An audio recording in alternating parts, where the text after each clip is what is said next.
اعوذ باللہ من الشیطان الرجیم بسم اللہ الرحمن الرحیم قل یا اہل الكتاب لما تکفرون بآیات اللہ واللہ شہید علی ما تعملون قل یا اہل الكتاب لما تصدون عن سبیل اللہ من آمن تبغونها عوجا وانتم شہداء وما اللہ بغافل عما تعملون يا أيها الذين آمنوا إن تطيعوا فريقا من الذين أوتوا الكتاب يردوكم بعد إيمانكم كافرين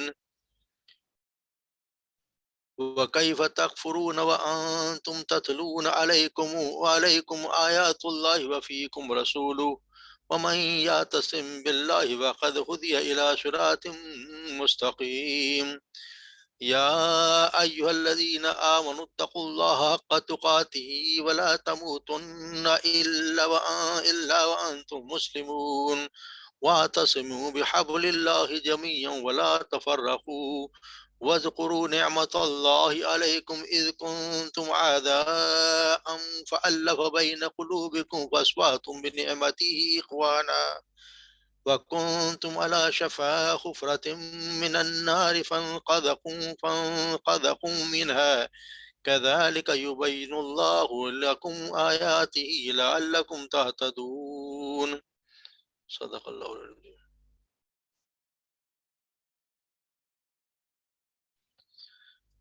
جی لفظ ترجمہ دیکھ لیتے ہیں۔ قل یا اہل الکتابی، کہہ دیجئے اے اہل کتاب، لما تکفرونا، کیوں تم کفر کرتے ہو بآیات اللہ، اللہ کی آیات سے، واللہ شہید، واللہ گواہ ہے، علی ما تعملون، اس پر جو تم کرتے ہو۔ قل یا اہل الکتاب، کہہ دیجئے اے اہل کتاب، لما تصدون عن سبیل اللہ، کیوں تم روکتے ہو اللہ کی راہ سے، من آمنا، اسے جو ایمان لے آیا، تبغونہا، تم تلاش کرتے اس میں، عوجن، ٹیڑھا پن یا کجی، وانتم شہداء، اور جب کہ تم گواہ ہو، وما اللہ، اور اللہ تعالی اس سے جو، وما اللہ غافل، اور نہیں ہے اللہ ہرگز غافل، بعما تعملون، جو تم کرتے ہو اس سے۔ یا ایھا الذین آمنوا، اے ایمان والو، ان تطیعوا فریقا من الذین اوتوا الکتاب، ان اگر تطیعوا، تم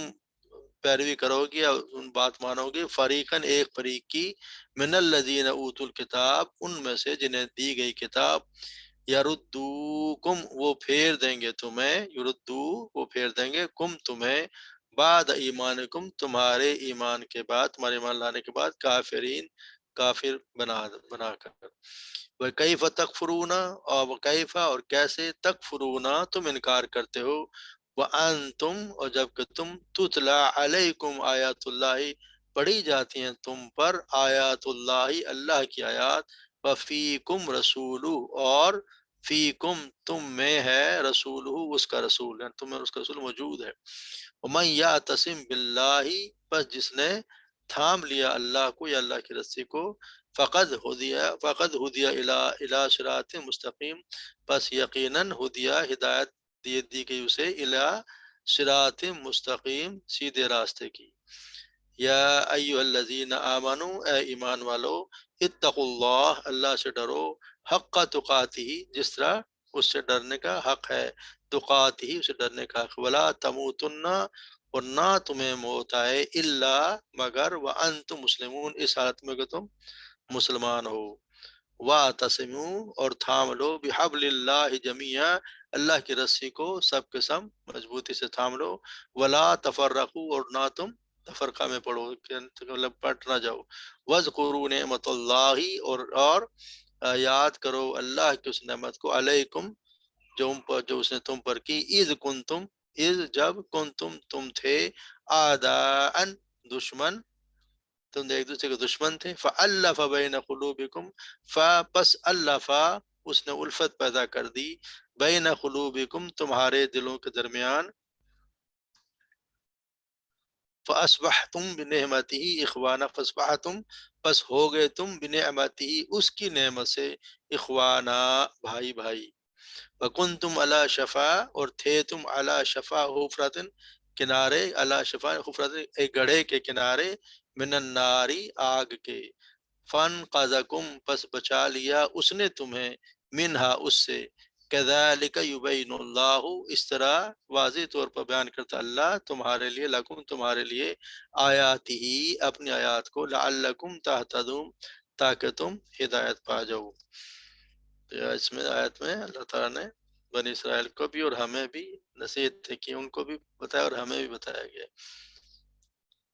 پہلے تو اہل کتاب سے کیا ہے کہ پہلے ان کو شبہات کو، پھر ہم نے پڑھا ان کے شبہات کو دور کیے گئے، پھر ابھی ان کو کہا جائے کہ قل یا اہل الکتاب، اے اہل کتاب تم کیوں کہ اللہ کی آیات کا کفر کرتے ہو، جبکہ تم جانتے ہو، تم گواہ ہو اس بات کے جو تم وَتَكْفُرُونَ بِآيَاتِ اللَّهِ وَاللَّهُ شَهِيدٌ، اللہ گواہ ہے عَلَىٰ مَا تَعْمَلُونَ، جو تم کرتے ہو اس پر اللہ گواہ ہے، تو تم کیوں اللہ کی آیات کا انکار کرتے ہو۔ اور پھر آگے فرمایا قل یا اہل الکتاب، اے اہل کتاب لما تصدون عن سبیل اللہ، کیوں تم روکتے ہو اس کو جو اللہ کی راہ سے ان لوگوں کو، من آمنا جو ایمان لایا، جو ایمان لے آیا اس کو تم کیوں رکھتے ہو، تبغونہا عوجا تم تلاش کرتے ہو اس میں عوج، یعنی ان کو غلط اپنے مکرو کو نہ کوئی چالیں چل کے ان کو روکنے کی کوشش کرتے، جس ہم نے پڑھا کہ صبح ایمان لے آؤ شام کو پھر جاؤ، اس طرح کی حرکتیں کرنے، تو جو چالیں چلتے اس طرح کیوں اپنی ٹیڑھ پن تلاش کرتے ہو اس میں کہ لوگ اس سے مکر جائیں، انتم جب تک تم جانتے ہو، جبکہ ہم نے بار بار پڑھا کہ انہیں پتا تھا، جو اللہ نبی کو پہچانتے تھے کہ یہ رسول حق پر ہے اور یہی رسول حق ہے، مگر اس کے باوجود جانتے بوجھتے وہ اللہ کی راہ سے ان لوگوں کو بھی روکتے تھے، ان کو ہر قسم کی ترغیب دینا یا ان کو بہکانا، ان کو غلط باتوں سے اپنے طرف متوجہ کرنا، یہ اللہ تعالیٰ نے کی، ان کے اللہ تعالیٰ کہتے ہیں کیوں تم ایسے حرکتیں کرتے ہو، وَمَا اللَّهُ بِغَافِلٍ عَمَّا تَعْمَلُونَ، جو تم کر رہے ہو، جو کچھ تم کر رہے ہو، اللہ تعالیٰ اس ہرگز غافل نہیں ہے، اللہ تعالیٰ دیکھ رہا ہے، ایک دن تمہیں بھگتنا پڑے گا، تو اللہ کے سامنے جاؤ گے تو اللہ تمہیں بتا دے کہ تم کیا کرتے رہے ہو۔ تو اب پھر اس کے بعد اللہ تعالیٰ ہمیں مسلمانوں کو یہ نصیحت کر رہے ہیں ان کو، تو ان کے کہنے کے بعد یہ ہمیں کہا جا رہا ہے کہ اے ایمان والو، ان کے بات میں نہ آؤ، یا ایھا الذین آمنوا ان تطیعوا فریقا من الذین اوتوا الکتاب، اگر تم مانو گے ان کی بات، اگر تم مان لو گے اس میں ایک فریق کی جو تمہیں فریب دے رہا ہے، مکر فریب کر رہا ہے، روز مسلمانوں کو گمراہ کرنے کی کوشش کر رہا ہے، اگر تم ان کی بات مانو گے پھر تو وہ تمہیں لوٹا دیں گے، یہ تمہارے ایمان لانے کے بعد کافر بنا کے لوٹا دیں گے۔ اس کا ان کو تنبیہ کیا جائے کہ یعنی کہ ان کے ساتھ سے ہوشیار رہو، قرآن کی تلاوت کرنے اور صلی اللہ علیہ وسلم کے موجود ہونے کے بعد بھی تم کہیں ان کے جال میں نہ پھنس جانا، ان کے جو جال بچھا رہے ہیں، ہم پڑھتے آ رہے ہیں کہ بار کوئی نہ کوئی ایسی حرکتیں کیا کرتے تھے، ہم پہلے بھی پڑھتے آئے ہیں سورہ بقرہ میں کہ وَدَّ کثیر من اہل الکتاب لو یردونکم من بعد ایمانکم کفارا،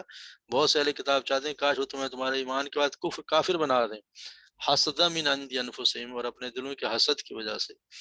تو سیدنا ابو بکر سیدنا ابو بکر رضی اللہ عنہ تعالیٰ عنہ فرماتے ہیں کہ رسول اللہ صلی اللہ علیہ وسلم نے فرمایا میرے بعد کافر نہ بن جانا، ایک دوسرے کی گردنیں مارنے لگو، یعنی کہ ایک دوسرے کو مارنا بھی، لڑائی بھی، قتال کو بھی کافر سے ہی تشبیہ دی گئی ہے۔ تو یہ تمہارے ایمان کا کافر نہ بن جانا، ایک دوسرے سے لڑائیاں نہ کرنے شروع کرنا، آپس میں لڑنا بھی کفر کے معنی میں لیا گیا ہے۔ پھر بتایا کیف تکفرون وانتم تتلی علیکم آیات اللہ، تم کس طرح کفر کر سکتے ہو، تم کیسے کفر کرتے ہو حالانکہ تم اللہ کی آیات تم پر پڑھی جاتی ہیں، تو تمہارے سامنے اللہ کی آیات پڑھی جاتی ہیں اور تم میں رسول بھی موجود ہے، تو پھر تم کن سے باتوں میں ہرگز نہ آنا، تمہیں کرنا بھی نہیں چاہیے۔ ومن یعتصم باللہ فقد ہدی الی صراط مستقیم، اور جو شخص اللہ کی مضبوطی کو پکڑ لے، یعنی کہ اللہ کے دین کو، اللہ کی رسی کو مضبوطی سے تھام لے، تو یقیناً اسے سیدھے راستے ہدایت دے دی گئی اسے سیدھے راستے کی طرف۔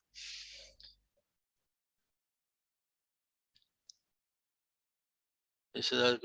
حدیث میں آتا ہے کہ خبیب بن صبا رضی اللہ عنہ بیان کرتے ہیں ایک دن ہم صبح سویرے رسول اللہ صلی اللہ علیہ وسلم کے ساتھ تھے اور ہمارے ساتھ ابو عبیدہ بن جراح رضی اللہ تعالیٰ عنہ بھی تھے۔ ابو عبیدہ رضی اللہ تعالیٰ عنہ نے نبی صلی اللہ علیہ وسلم سے سوال کیا، اے اللہ کے رسول، ہم آپ پر ایمان لائے، آپ کے ساتھ مل کر جہاد کیا، تو کیا ہم سے بہتر بھی کوئی ہے؟ آپ نے فرمایا ہاں، وہ لوگ جو تمہارے بعد ہوں گے وہ مجھ پر ایمان لائیں گے اس کے باوجود کہ انہوں نے مجھے دیکھا نہیں ہوگا،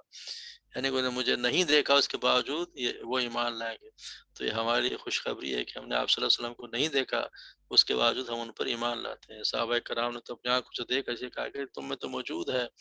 تمہارے اندر موجود ہے، رسول تمہیں موجود ہے، تو تم کس طرح انکار کر سکتے ہو؟ صبح و شام دیکھتے ہو اس میں وحی نازل ہوتی ہے، سیدنا جبرائیل آتے ہیں، اور بھی اللہ کے رسول خود ہیں موجود، اور وہ لوگ جو ان کے بعد ایمان لائیں گے جو انہوں نے دیکھا نہیں، ان کی اللہ تعالیٰ آپ صلی اللہ علیہ وسلم نے بڑی فضیلت بتائی کہ وہ بھی بہت فضیلت، ان کی بہت فضیلت ہے۔ اس طرح فرمایا کہ اللہ تعالیٰ کے اللہ کو مضبوطی سے پکڑنا مراد اللہ کی رسی کو مضبوطی سے پکڑنا سے ہم نے پڑھا نا، اللہ جیسے اسی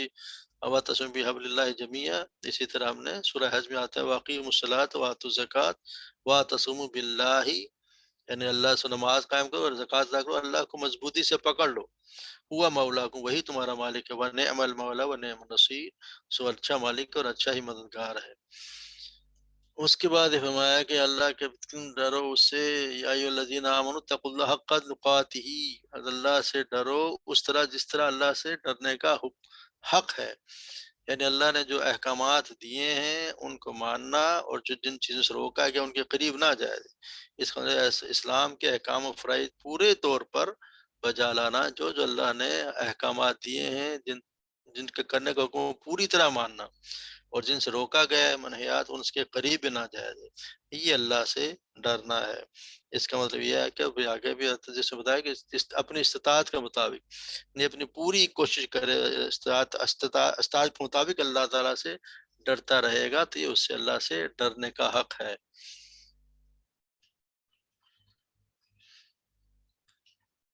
سیدنا ابو ہریرہ بیان کرتے ہیں رسول اللہ صلی اللہ علیہ وسلم فرمایا، سیدنا نعمان بن بشیر بیان کرتے ہیں رسول اللہ صلی اللہ علیہ وسلم فرمایا، حلال بھی واضح اور حرام بھی واضح ہے، ان دونوں کے درمیان کچھ مشتبہ امور ہیں، جس شخص نے اس کام کو چھوڑا جس میں سے گناہ کا شبہ ہے، تو اس کام کو جس میں گناہ واضح ہے زیادہ چھوڑنے والا ہوگا، اور جس شخص نے اس کام پر جرت کی جس میں سے گناہ کا شبہ ہے، تو ان قریب اس گناہ میں پڑ جائے گا، یعنی جس میں کام میں شک ہو کہ یہ گناہ ہے اسے بھی چھوڑ دینا چاہیے، اس کے قریب بھی نہیں جانا چاہیے، ورنہ ہوتا ہے کہ آہستہ آہستہ جیسے آپ تمہارے تمام گناہ اللہ کی چراگاہ ہیں، تو جو شخص اس چراگاہ کے گرد گرد اپنا جانور چراتا ہے تو ان قریب اس چراگاہ کے جا پڑے گا، اللہ کی حدود کے قریب بھی نہ جاؤ، یعنی جن چیزوں پہ اللہ تعالیٰ نے منع کر دیا ان کے قریب بھی نہ جاؤ، یہ کہ جمع تو کچھ نہیں ہوتا، یہ کچھ کر لیں گے کہ نزدیک جانے سے کچھ نہیں ہوتا، اس کے قریب ہو سکتا ہے کہ اس میں پھر آدمی ملوث ہو جائے، تو یہ اللہ سے ڈرنا ہے کہ پوری طرح سے اس کے احکامات کو مانا جائے اور وہ باقی ان کے منہیات کو چھوڑ دیا جائے۔ وَأَنْتُمْ وَلَا تَمُوتُنَّ إِلَّا وَأَنْتُمْ مُسْلِمُونَ، اور تمہیں موت اس حالت میں آئے اور نہ تم مرنا اس حالت مگر کہ جب تمہیں موت آئے تو تم مسلمان ہو، یعنی اس حالت میں موت نہ آئے کہ تم مسلمان نہ ہو، اس کا مطلب ہے کہ ایسا کام اس وقت انسان کر رہا ہو کہ جس کا مفہوم ہے کہ اگر انسان قتل کسی کو کرا تو اسے تو مومن نہیں ہوتا، اگر وہ چوری کر رہا تو اسے تو مومن نہیں ہوتا، یا اور بھی کوئی گناہ کام تو اسے تو مومن نہیں ہوتا، تو موت کا تو انسان کو کچھ پتہ نہیں کہ کس وقت آ جائے، تو اس لیے ہونا یہ چاہیے کہ اللہ تبارک و تعالیٰ کوئی ایسا کام نہ کرے کہ اسی وقت موت آ جائے اور پھر وہ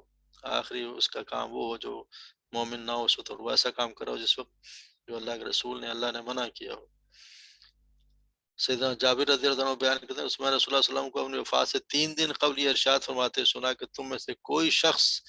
فوت نہ ہو مگر وہ اللہ عز و جل کے ساتھ حسن ظن رکھتا ہو،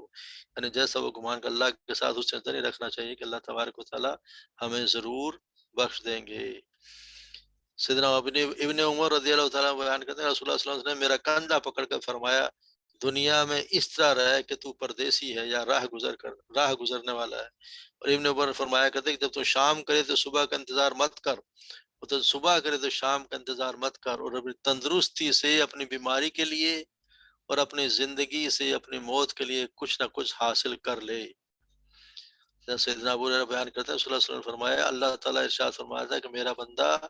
میرے بارے میں جیسا گمان رکھتا ہے میں اس کے ساتھ ویسا ہی سلوک کرتا ہوں، اللہ سے اچھی چیز کا گمان کریں تو اللہ تبارک و تعالیٰ ہمارے ساتھ بھی اچھا ہی کریں گے انشاءاللہ۔ تو پھر وَاعْتَصِمُوا بِحَبْلِ اللَّهِ جَمِيعًا وَلَا تَفَرَّقُوا، اور تم تھام لو مضبوطی سے تھام لو اللہ کی رسی کو سب کے سب، وَلَا تَفَرَّقُوا، اور نہ تم تفرقات اڑانے فرقہ پرستی نہ کرو، اس کا مطلب یہ ہے کہ اللہ کی رسی سے مراد کتاب اللہ ہے، اللہ کی کتاب کو، اللہ کی کتاب قرآن کو، اس قرآن کو تھام لو، یعنی قرآن پڑھو، اس کو سمجھو، اس کو اگر سمجھیں گے تو پھر ہم تفرقہ بھی نہیں پڑھیں گے۔ تفرقہ بازی اسی وقت ہوتی ہے جب انسان اس سے بھٹک جائے، اپنی مرضی سے اپنے کسی اور شخص کے کہنے پہ آ جائے، تو پھر وہ بات اگر قرآن اور سنت سے اگر ہٹ کے کی جائے تو اس وقت تفرقہ پھیلے گا۔ قرآن اور سنت کے سمجھنے میں کوئی مسئلہ نہیں ہے، اگر کوئی ہے بھی تو لگ اختلاف کچھ مسئلہ ہو سکتا ہے، وہ تو صحابہ کرام میں بھی سمجھنے میں شاید تھوڑے تھوڑے اختلاف ہو جایا کرتا تھا، مگر اصل جو تفرقہ بازی ہے وہ اس وقت آتی ہے جب انسان ضد میں یا اللہ اور اللہ کے رسول کی بات کے علاوہ کسی اور شخص کی بات کو اہمیت دینے لگ جائے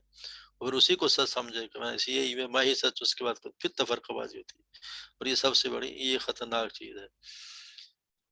سیدنا زید بن ارقم بیان کرتے ہیں رسول اللہ صلی اللہ علیہ وسلم نے فرمایا خبردار ہو جاؤ، میں تمہیں دو بھاری چیزیں چھوڑ رہا ہوں، ان میں سے ایک عز و جل کی کتاب، وہ اللہ کی رسی ہے، جس نے اس کی پیروی کی وہ ہدایت پر ہوگا، اور جس نے چھوڑ دیا وہ گمراہی پر ہوگا، اور دوسری بھاری چیز میرے اہل بیت ہیں، میں اپنے اہل بیت کے معاملے میں تمہیں اللہ یاد دلاتا ہوں، میں اپنے اہل بیت کے معاملے میں تمہیں اللہ یاد دلاتا ہوں، میں اپنے اہل بیت کے معاملے میں تمہیں اللہ یاد دلاتا ہوں، اللہ تعالیٰ سے ڈرتے رہنا، آپ نے 3 بار یہ فرمایا۔ اس سے مطلب حدیث کی کتاب، حدیث کے بارے میں جو آتے ہیں، اللہ کے رسول نے جو فرمایا یہ بھی اسی میں آتی ہے کہ جو اللہ نے فرمایا، کہ اللہ کے رسول نے فرمایا وہ کچھ نہیں کہتے سوائے اس کے جو اللہ تعالیٰ ان سے کہلواتے، جو دین کے بارے میں اللہ تبارک و تعالیٰ کے نے جو فرمایا، رسول اللہ صلی اللہ علیہ وسلم نے جو فرمایا وہ اللہ ہی کی طرف سے ہے، تو ہم نا تو قرآن اور حدیث پہ جب تک عمل ہوتا رہے گا، اس سے الگ نہیں ہٹیں گے تو پھر مسئلہ کھڑا نہیں ہوگا، مسئلہ اسی کے درمیان ہوگا، اسی وقت ہوتا ہے جب آدمی اس کو چھوڑ دیتا ہے۔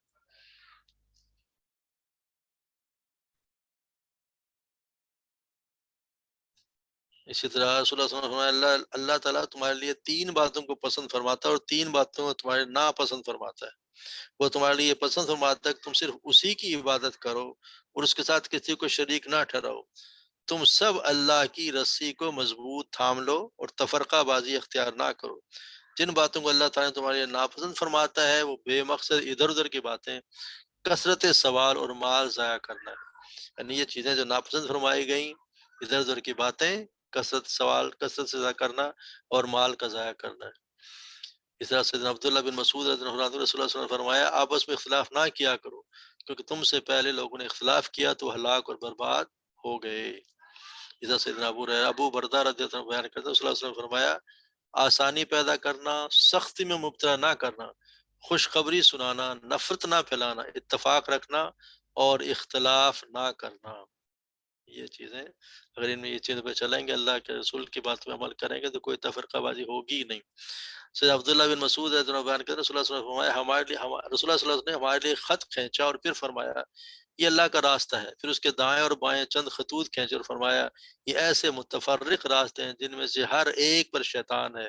جو اپنی طرف بلا رہا ہے، یعنی اللہ کی طرف جانے کا ایک ہی راستہ اور وہ ہے قرآن اور حدیث، اس کے علاوہ جتنے راستے ہیں ان پر سب پر شیطان بیٹھا ہے۔ یہ کہنا ہے کہ جی سارے راستے اسی کی طرف جاتے ہیں، کوئی راستہ ادھر نہیں جاتا، اس کا راستہ ایک ہی ہے اور وہ ہے صراط مستقیم۔ اللہ تعالیٰ فرمایا وَأَنَّ هَٰذَا صِرَاطِ مُسْتَقِيمًا فَاتَّبِعُوهُ وَلَا تَتَّبِعُوا السُّبُلَ فَتَفَرَّقَ بِكُمْ عَن سَبِيلِهِ، الانعام اسی صورت میں پڑھیں گے، کہ بے شک یہی میرا راستہ ہے، الانعام کی آیت ہے، یہی میرا راستہ سیدھا راستہ ہے، بس اسی پر چلو اور دوسرے راستوں پر نہ چلو کہ وہ تمہیں اس کے راستے سے جدا کر دیں گے۔ سیدنا عبداللہ بن عمر بیان کرتے ہیں کہ ایک دن سیدنا عمر نے خطبہ دیتے ہوئے ایک حدیث بیان کی کہ رسول اللہ صلی اللہ علیہ وسلم نے فرمایا تم میں سے جو شخص یہ چاہتا ہے کہ وہ جنت کے وسط میں جگہ حاصل کرے تو جماعت کے ساتھ چمٹ جائے، کیونکہ اکیلے شخص کے ساتھ شیطان ہوتا ہے اور 2 آدمیاں جماعت سے دور ہو، اور وہ 2 آدمیوں کا یعنی جماعت سے دور ہوتا ہے، الگ الگ ہونا، جماعت سے دور ہونا، یہ بھی یعنی کہ وہ پھر شیطان اس کو بہکا لیتا ہے۔ پھر آتا ہے کہ وَكُنْتُمْ وَأَلَّفَ وَاذْكُرُوا نِعْمَتَ اللَّهِ، اور یاد کرو اللہ کی نعمت کو، اِذْ كُنْتُمْ أَعْدَاءً جب کہ تم آپس میں دشمن، فَأَلَّفَ پر اس نے الفت پیدا کر دی تمہارے درمیان، تمہارے دلوں کے درمیان، فَأَصْبَحْتُمْ بِنِعْمَتِهِ إِخْوَانًا اور ہو گئے تم اس کی نعمت سے، اس کی رحمت سے بھائی بھائی بن گئے۔ ورنہ ہمیں پتہ ہے کہ پہلے آپ صلی اللہ علیہ وسلم کے آنے سے پہلے، اسلام لانے سے پہلے اوس اور خزرج کے بارے میں وہ تو بہت ہی آپس میں لڑائیاں تھیں، دشمنیاں، سالوں سے ان کی دشمنیاں تھیں، ایک دوسرے کے دشمن جان کے پیاسے،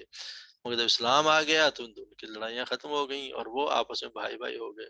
تو یہ سب کچھ اللہ تبارک و تعالیٰ کے فضل کی وجہ سے ایک طرح محبت کرنے لگے. اور اللہ کی ذات کے سوا تو کوئی ایسا ہے نہیں جس کو ان کو آپس میں ملا دیتا. ساس نے فرمایا تھا کہ دوسرا سورہ انفال میں اللہ نے فرمایا والذی ایدک بنصرہ بالمؤمنین، وہی ہے جس نے تجھے اپنی مدد کے ساتھ اور مومنوں کے ساتھ قوت بخشی. وَأَلَّفَ بَيْنَ قُلُوبِهِمْ، اور الفت پیدا کرتے ان کے دلوں کے درمیان. لو انفقت ما فی الارض جميعا، اگر تم خرچ کر دیتے جو کچھ زمین میں سارا کا سارا، ما الفت بین قلوبہم، تو نہ تم الفت پیدا کر سکتے تھے ان کے دلوں کے درمیان. ولکن اللہ الف بینہم، مگر اللہ نے الفت پیدا کر دی ان کے درمیان. انہ عزیز حکیم، وہی ہے عزیز غالب حکمت والا. تو یہ اللہ تبارک و تعالیٰ کا بہت بڑا احسان ہے کہ ان دو قبیلوں کو اور ہم مسلمانوں کو ایک دوسرے کے آپس میں محبت پیدا ڈال دی. کہیں بھی مسلمانوں کے ساتھ کوئی پریشانی ہوتی ہے، ہر کسی کو جو پریشانی ہوتی ہے، چاہے وہ کشمیر میں ہو، چاہے فلسطین میں ہو، یا کہیں اور بھی چچنیا میں، وہ ہمیں اسی وجہ سے کہ اللہ تبارک و تعالیٰ نے ہی ہمارے دلوں میں محبت ڈال دی. اور خاص طور پہ یہ آیت نازل تو اوس و خزرج کے بارے میں ہوئی کہ جو مدینہ کے دو قبیلے تھے اور وہ ان کو آپس میں محبت اللہ نے پیدا کر دی.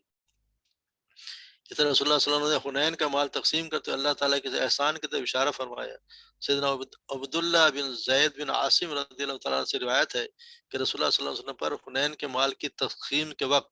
جب کچھ انصار کے لوگوں نے اس وجہ سے اعتراض کیا تھا کہ آپ نے کچھ لوگوں کو زیادہ حصہ دے دیا تھا،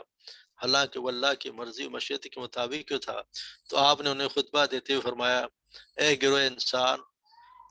انصار، کیا میں نے تمہیں گمراہ نہیں پایا تھا؟ مگر اللہ تعالیٰ نے تمہیں میری وجہ سے ہدایت سے نوازا. تم ایک دوسرے سے الگ الگ تھے، مگر میرے ذریعے سے اللہ تعالیٰ نے تمہارے دل میں الفت محبت ڈال دی. تم فقیر تھے، مگر اللہ تعالیٰ نے تمہیں میری وجہ سے دولت مند بنا دیا.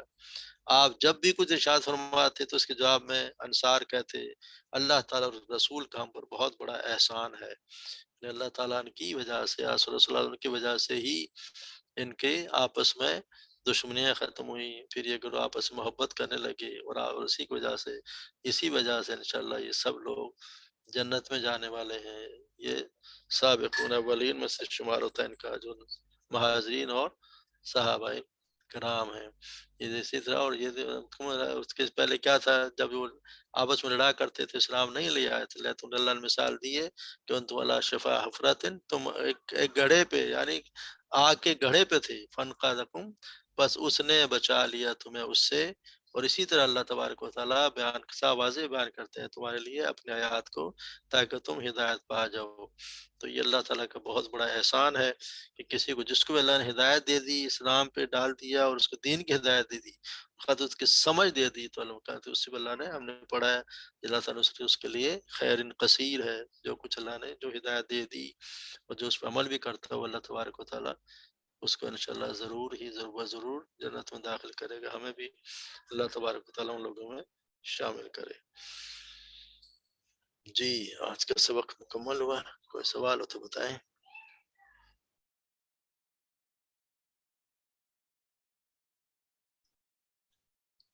اب انشاءاللہ ترجمہ بھی آسان ہوتا جائے گا، زیادہ جو پرانی الفاظ زیادہ سے زیادہ وہی آتے جا رہے ہیں. نئے الفاظ تو بہت اب کم آتے ہیں. ایک لائن میں شاید کوئی 2 الفاظ، 1 الفاظ. انشاءاللہ سب کے لیے آسان ہو گیا، سب کے لیے انشاءاللہ آسانی ہی ہوگی. چلیں آج تو حدیث ہونے پہلے پڑھنی بہت زیادہ. جی رشید ماموں، ایک دفعہ آپ نے مونس کا بتایا تھا کہ کچھ چیزیں جو عربی میں مونس ہوتی ہیں، اس میں عربی میں جو ویسے مونس ہوتا ہے وہ تو وہ ہوتا ہے نا جس کے اینڈ میں تا ہوتا ہے، تا 3 شکل میں ہوتا ہے، ایک اردو والا تا، ایک گول تا، ایک وہ دوسرا والا تا. اس کے علاوہ بھی آپ نے کچھ چیزیں بتائی تھیں جو مونس ہوتی ہیں، شاید پارٹس آف باڈی جو دو ہوں وہ مونس ہوتے ہیں. جی اور کیا تھا جو مونس ہوتا ہے؟ سمائی ہوتی ہے جو ان کے الفاظ، جیسے دنیا اس میں کچھ بھی نہیں آتا مونس ہے. النار یہ بھی مونس ہے. کچھ ایسے ہیں جن پہ کچھ بھی نہیں آتا مگر مونس ہوتی ہیں. جس طرح ہم بھی کچھ بہت سی چیزیں ہوتی ہیں جو ہمارے یہاں زبان میں تو زبان کے حساب سے ہوتی ہیں، نشان ان میں کوئی نہیں ہوتی مگر مونس ہوتی ہیں.